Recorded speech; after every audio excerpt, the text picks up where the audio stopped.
Hi అండి. అందరికీ నమస్కారం. 'మగువ ఓ మగువ' సీరియల్ ఈరోజు ప్రోమోలో ఏం జరగబోతుందో చూద్దాం. చంటి అయితే సింధూరతో మాట్లాడడానికి ప్రయత్నిస్తూ ఉంటారు. సింధూర మాత్రం బిందె మొహం చూస్తూ మాట్లాడుతూ ఉంటుంది. చంటి మాత్రం ఏంటి అని చెప్పి అలా అర్థం కాక చూస్తూ ఉండిపోతూ ఉంటాడు. అందంగా ఉండడం నీ తప్పా? నా తప్పు కాదు కదా!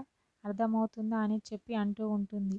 అని పిచ్చి చూపులు వెర్రి చూపులు చూడకు అని చెప్పి బిందె చంటి మీద విసురుతూ ఉంటుంది. చంటి అయితే సింధూరతో మాట్లాడడానికి అమ్మాయి గారు మీతో మాట్లాడాలి అని అంటూ ఉంటాడు. సింధూర అయితే కల్లాపు చల్లుతూ ఎలా కనిపిస్తున్నాను నీకు అని చేతిలో ఉన్న చెంబును తీసి చంటి కాలుపై విసిరేస్తుంది. చంటి హా అమ్మ అమ్మ అని చెప్పి చాలా అరుస్తూ ఉంటాడు. ఆ బిందె పడిన కాలుని పట్టుకొని చాలా అరుస్తూ ఉంటాడు.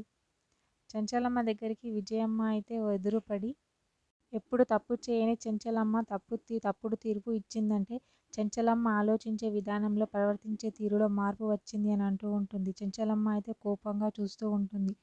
నీ పతనం మొదలైందని అర్థం అని విజయమ్మ చెప్తూ ఉంటుంది చెంచలమ్మకు వేలు చూయిస్తూ. చెంచలమ్మ మాత్రం కోపంతో రగిలిపోతూ ఉంటుంది. అక్కడ పక్కనే ఉన్న కేశవ కూడా విజయమ్మని చాలా కోపంగా చూస్తూ ఉంటాడు. మరేం జరుగుతుందో నెక్స్ట్ ఎపిసోడ్లో చూద్దాం. ఓకే, థ్యాంక్ యూ అండి. నా ఛానల్ని సబ్స్క్రైబ్ అండ్ లైక్ చేయండి.